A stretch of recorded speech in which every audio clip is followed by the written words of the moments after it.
getting the image. Franklin, we see a long line, a couple of things, and a lot of things swimming in the foreground. Can you describe what you're seeing? Well, the long line is a tether, and Copy that.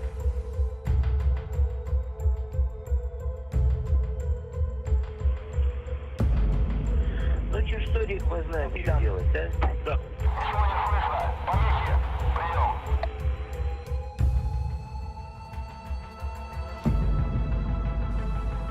Controllers for the satellite did have communications with it during the close pass between Columbia and the satellite.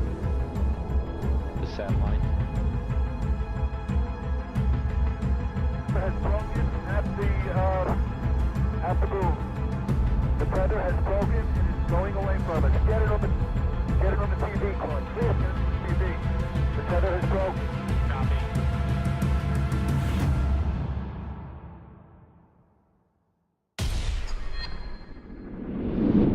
On February 25th, 1996, 7 men set out on the 75th NASA mission, known as the STS-75.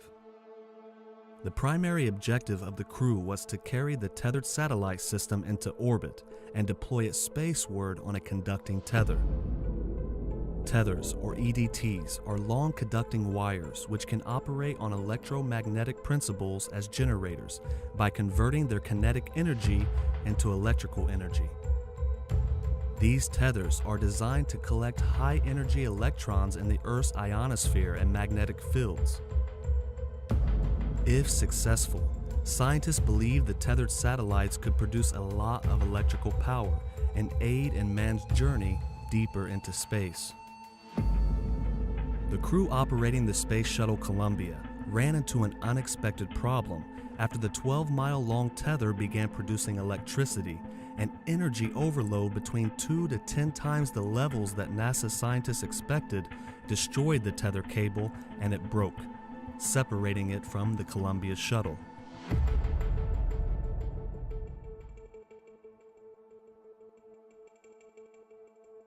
Unlike the 1969 Apollo 11 moon landing hoax by NASA that became famous for what did not happen, the 1996 STS-75 mission has become famous for what did happen. What makes this event in 1996 unique, however, is not the tether breaking off from the shuttle, but it's what was filmed and broadcasted to the world when the crew finally sent back footage of what they said was the broken piece of tether floating off in the distant space. Columbia and the satellite now 77 nautical miles apart. Again, that call reporting that the crew can see the tether and see the satellite. It's beautiful.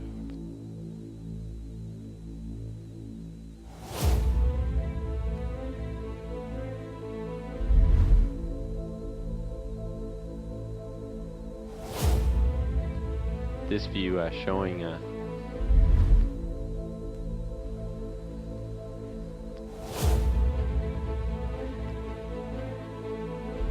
the satellite. Again, just moving into sunrise. 81 nautical miles now from Columbia. Guys getting the image? Franklin, we see a long line, a couple of star-like things, and a lot of things swimming in the foreground. Can you describe what you're seeing? The UFO and conspiracy communities went into an absolute frenzy. Watching this footage, they could believe no other explanation from the footage broadcasted by NASA other than this so-called tether that NASA was claiming to be theirs had a fleet of UFOs flying around it. Even going back and listening to the transmission, it appears that NASA employees back on Earth who were viewing the live feed were starting to wonder themselves what in the world was going on up there. Guys getting the image? Franklin, we see a long line, a couple of star-like things, and a lot of things swimming in the foreground. Can you describe what you're seeing?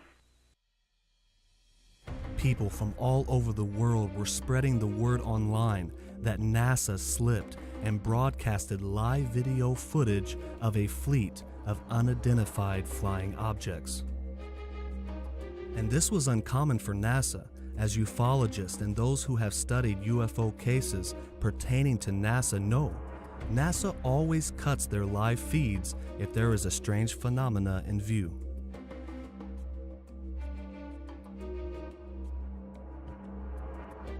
This broadcasted footage from NASA seemed to be the evidence that the faithful believers in the UFO community were searching for. Even big-name actors in Hollywood jumped on the Tether UFO bandwagon, and the likes of Dan Aykroyd, a Canadian-American actor, screenwriter, and businessman, helped produce a widely accepted documentary portraying the STS-75 event and gave more energy behind the UFO movement.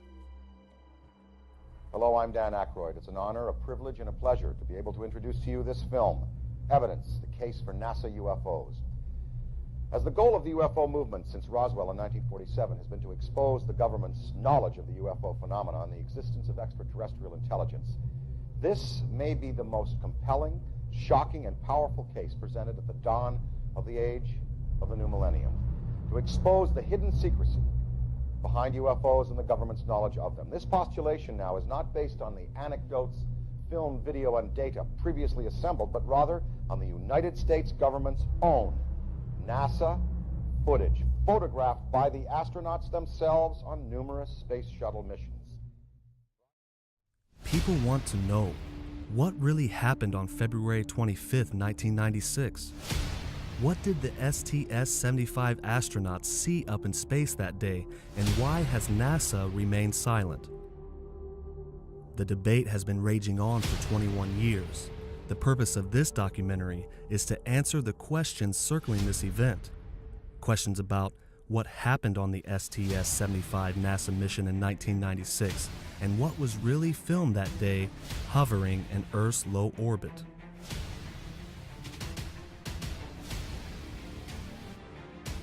Perhaps the better question we should first ask ourselves, a question that few have thought to ask.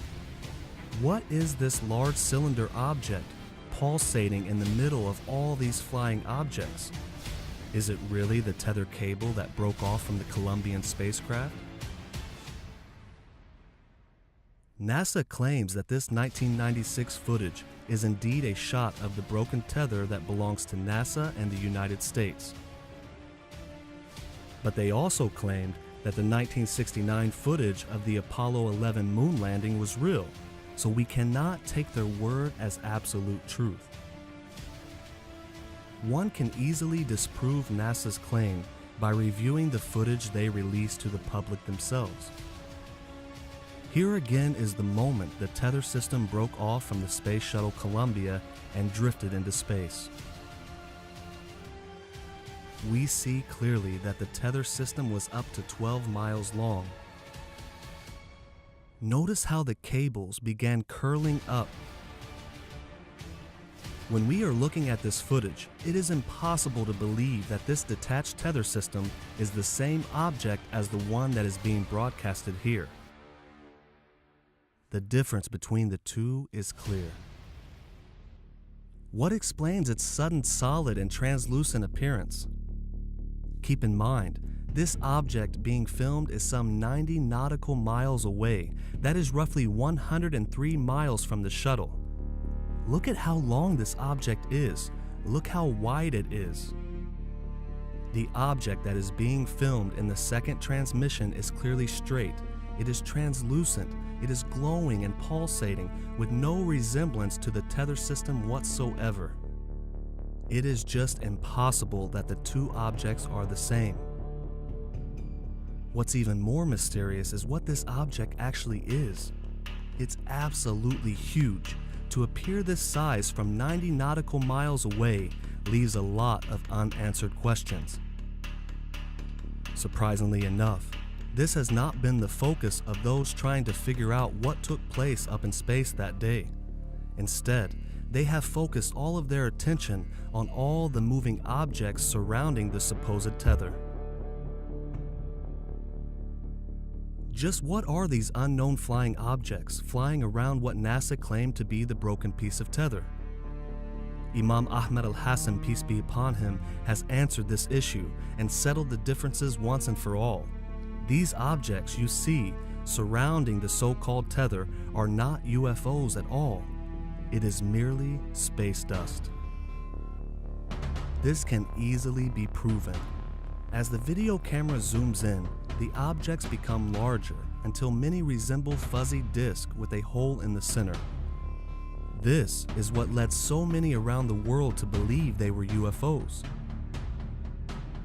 But not all the bright spots act alike, and here is once again the lighting and camera illusions, the same evidence that exposed NASA's fake moon landing in 1969. Notice that the tether remains clear. It doesn't grow any more fuzzy in appearance. So does the fact that the objects grow fuzzier as the camera zooms in mean that the objects are closer than the tether or farther away? This is the crucial question, as those who argue that these light orbs are UFOs claim that the objects are flying behind the so-called tether, and they say if this is the case, then they must be much further in distance and cannot be lighting effects from the camera. First, we have to ask ourselves, what material could be floating around up there other than what we could imagine to be space debris? The number one cause for a light show like this is ice crystals and space dust. As you can see in this view, flickering off to the center right portion of the view periodically during the early stages of missions, particularly off of the engine bells on the back end of the shuttle. Some ice tends to form residual based on the engines and hydrogen and residual hydrogen on the engine bells, and it's been documented in several other flights periodically when the orbiter moves from darkness, the cold vacuum of space, which is minus 200 degrees to the sun. The space shuttle has two sources that form ice crystals. The first is the main engines that burn liquid hydrogen and liquid oxygen as rocket fuel. Hydrogen and oxygen combine to form water, which turns to ice at temperatures in space. Water from the fuel cells is collected on board in tanks, which are vented into space when they become too full. Ice crystals form, which sparkle in the moonlight, and microgravity allows the ice crystals to drift about in space. Imagine this scene, just like you would see dust motes in a sunbeam inside your house. These ice crystals follow the space shuttle in orbit most all of the time. You can even hear this in one of the astronauts' transmissions. Line, a couple of star-like things, and a lot of things swimming in the foreground. Can you describe what you're seeing? Well, the long line is a tether, and there's a little bit of debris that kind of flies with us, and it's illuminated by the sun at such low angle, so there's a lot of stray light, and it's getting washed out quickly, but Quad is trying to do a quick, good job here adjusting the cameras. There's a little bit of debris that kind of flies with us, and it's illuminated by the sun at such... When this astronaut reports back, he confirms the ice and space debris floating around the craft and in the near distance, also confirming the sunlight which just appeared moments earlier. In microgravity, the electrostatic force is the dominant interaction between particles. Cosmic rays and sunlight are ionizing radiation, and the shuttle casts a shadow, allowing particles passing in and out of moonlight to appear and disappear to the video camera. And these frozen particles and space dust were floating around not too far from the astronauts before they made their way further into space. A known camera effect that fits the description of these fuzzy objects is an airy disk. To explain this effect, analysts have put in intense hours of research and scrutiny, discovering once and for all what these lighted objects are. Because if the objects are spheres, then why is there a black hole in the center? See those little snowflake or those disc shapes going right behind the tether. Now other ones are appearing to be in the foreground, which leads a lot of folks to believe that they were real and they were out there. These particles may be nothing more than ice and debris from around the ship that are out of focus because a telephoto lens was used. NASA maintains that this is nothing more than ice and debris that's around the ship that's out of focus because this is a telephoto lens. Now the camera is using a lens, a telephoto lens, which incorporated a mirror. This hole that's in the center of this mirror also leaves an artifact, the same artifact that you see in the discs. Light illuminates these objects from behind, and then this light bounces off the mirrored lens. The objects will now appear to have the form of the lens, even though this is not their actual shape. This can be seen by Tyndall's example. He has prepared a small piece of fishing line that is backlit by a green light. However, when the line is passed in front of the camera, it doesn't look like fishing line. It takes the form of a circle with a hole in the center.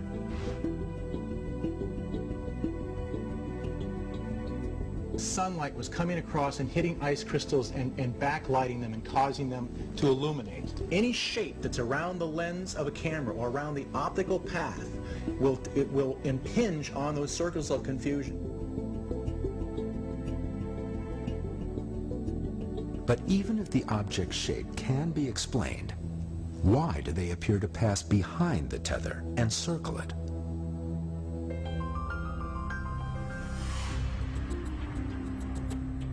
John has set up a mock tether inside a three-dimensional environment and will show how this optical illusion occurs.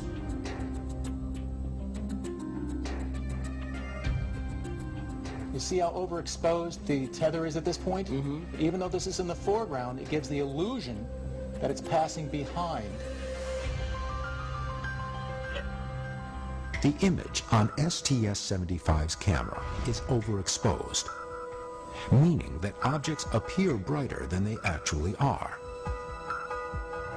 Illusion that they are behind the tether when they are actually in front. This effect has even been captured here on Earth. Here is a CCTV camera tracking an unknown light source on September 12, 1993. It shows the same exact light effect as captured by the STS-75 crew in space. The dark diagonal line is merely the shadow of a strand-like object immediately in front of the lens. Whatever the nature of the light source, probably nothing out of the ordinary.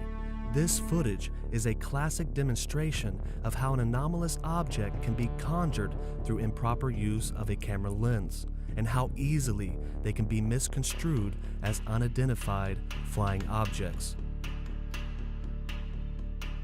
Something else that is very important for us to understand: if the objects were actually discs, actually UFOs, then why are all of the discs oriented flat towards the camera?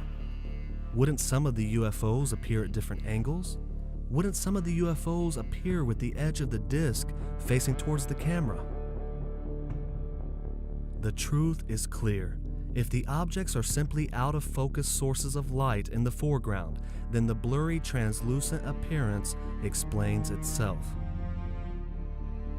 In this next video, image analysts have agreed that by the STS-75 camera zooming in and out, the focus feature on the camera is playing with the material that is floating around in space. We will highlight a quick focus adjustment by astronaut Claude Nicollier. All that requires analyzing this footage and proving the authenticity of the objects in question is basic camera focus knowledge. Now we zoom in. Here is where the astronaut begins to focus. Let's zoom in again. Watch the highlighted area at the top of the screen in question. Did you notice how when the camera was zoomed out, there were lights appearing everywhere in view? But as the camera began to zoom in, all of those lights disappeared. How could that be? If there were truly unidentified flying objects flying around the NASA-claimed tethered device, they would appear in view of the camera, whether the camera was zoomed out or not. In optics and photography, infinity focus is the state where a lens or other optical system forms an image of an object at an infinite distance away. This corresponds to the point of focus for parallel rays. The image is formed at the focal point of the lens. In layman terms, when we set the focus on a camera on any object in the distance, all the particles between the camera and the set focused object will lose their shape. They'll become blurry and much larger than what they really are. Any objects or debris 30 feet from the shuttle and further will focus with the larger object at infinity. This proves that the circle objects are indeed closer to the camera than the larger object in the distance between the shuttle and the object, and we have already confirmed through NASA transmissions that a great deal of ice crystals and debris were following the space shuttle. This object distance calculation by focus analysis among the lighting and the NASA STS-75 camera are just a few of the many ways to debunk the theory that there is a fleet of UFOs flying around this large object in space. But with all the technological advances by NASA, why would they allow people around the world to believe that the STS-75 crew broadcasted live feed of UFOs? Why would they not make more clear and persistent announcements debunking this theory? What's even more strange is the year this event took place and the events that followed in that same year. NASA faked the moon landing in 1969. Is it any coincidence that this event took place in 1996? There is no such thing as coincidence. But let's put the numbers aside for a moment. What happened months after this so-called fleet of UFOs was broadcasted live by NASA for the world to see? Hollywood began their next phase. Hollywood blockbusters such as Independence Day, Star Trek, First Contact, and Mars Attacks, as well as other known films like The Arrival and Project Alf, had already released movie trailers for their upcoming films. Just months after this NASA footage was released and the hype around the internet was starting to peak, out comes Independence Day. And indeed, it's strange when you look at these light orbs and how they were portrayed to be UFOs, and then you look at the spaceship design of the Independence Day film. Independence Day, a film that portrays a satellite engineer who investigates a 3,000-mile-wide mothership that is approaching Earth. The alien invaders attack Earth with an unprecedented force, but the film rallies behind the Americans, their teams of scientists and brave fighter pilots, to save the planet from a seemingly invincible enemy. Odd timing, don't you think? NASA footage reveals to the people what appears to be a mothership with a fleet of UFOs flying around it, and months later, one of the highest grossing films about a mothership spotted in space with a fleet of UFOs attacking Earth is released. This is not a shocking tactic by NASA, the United States government, and Hollywood. The three have often worked together to create such phenomena and cause such hysteria in the public or to further a desired goal, such as the 1969 Apollo 11 fake moon landing. NASA not only lied about the moon landing, hides information about the existence of extraterrestrial and extra-dimensional beings, they just flat out lie about nearly everything and allow conspiracies and lies to be spread throughout the public. In fact, Imam Ahmed al-Hassan, peace be upon him, said that for every 100 news stories that NASA publishes, perhaps one is true. Take, for example, the latest and strange phenomena coming from space, the Black Knight satellite. This object has been shrouded in mystery ever since its first broadcast, and NASA has yet to confirm what this object truly is. Rather, they just release suspenseful footage and images of the object, even one where a space shuttle comes in direct contact with it.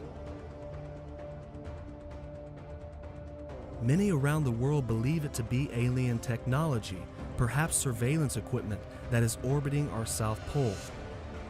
Some claim that it has been operational for thousands of years, that Nikola Tesla picked up signals from it, and that Nostradamus prophesied it, where he said, "Mankind will discover objects in space, sent to us by the Watchers."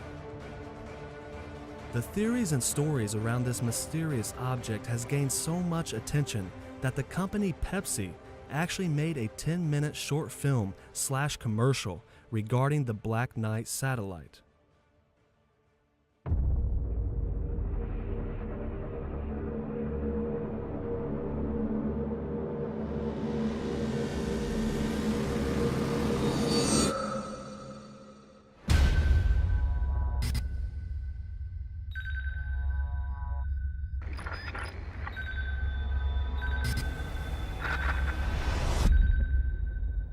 If the NSA finds it, it'll never see the light of day.